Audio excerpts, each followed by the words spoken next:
Following Circe's counsel, Odysseus faces his most perilous journey yet. He must travel into the realm of the dead to find the blind prophet Tiresias, the only one who can guide him on the path home. Guided by Circe, the crew sails toward the absolute edge of the known world, leaving the realm of the living behind. A profound dread settles over the sailors as they enter uncharted, abyssal territory. They arrive at the river Oceanus, the boundary that encircles the earth. Here, sunlight fails, replaced by a haunting mist that marks the threshold between the living and the dead. The ship reaches the bleak shores of the underworld. Silence and a morbid chill grip the air, signaling their arrival in a dimension of existential terror where life is extinguished. Following ancient instructions, Odysseus digs a trench and performs a blood sacrifice. This gruesome rite is necessary to pierce the veil and summon the shadows of the dead. From the abyss, countless phantoms swarm toward the scent of the sacrifice. These lost spirits hunger for the blood that will allow them to speak once more. The first to approach is Elpenor, a comrade who died on Circe's island and was left unburied. His spirit pleads with Odysseus to return and grant him proper funeral rites. Then, the prophet Tiresias appears. Unlike the other hollow shades, he retains his consciousness and deep wisdom, fully aware of the destiny that has brought Odysseus to this dark place. Tiresias issues a dire warning. On the island of Tiresias, Odysseus must ensure his men do not harm the sacred cattle of the sun god, Helios. The prophet is clear on the consequences.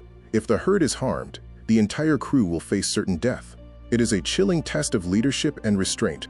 Tiresias further reveals that even if his crew is destroyed, Odysseus alone will survive to return home, mirroring the ancient curse of the Cyclops Polyphemus. Even after reaching Ithaca, the trials will not end. Tiresias foretells a home under siege by suitors, setting the stage for the final, violent chapter of the epic.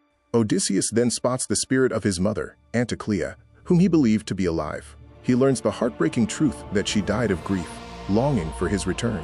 The revelation of his mother's death forces Odysseus to confront the heavy toll his long absence has taken on those he loves most.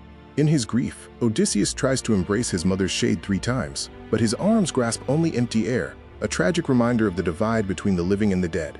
As the blood draws the shades, grand commanders of the Trojan War emerge. This reunion in the underworld brings together fallen brothers in arms to recount their final fates to Odysseus. The spirit of King Agamemnon appears, sharing a harrowing account of his betrayal and slaughter at the hands of his wife. He leaves Odysseus with a dire warning: trust no one upon returning home. Achilles, the greatest of the Greeks, speaks from the shadows.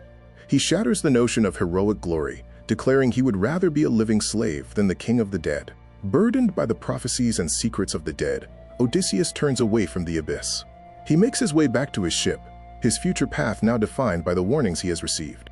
Equipped with the foresight of Tiresias, Odysseus and his crew prepare to face the sea's dangers. Their next trial awaits, the deadly, enchanting melody of the sirens.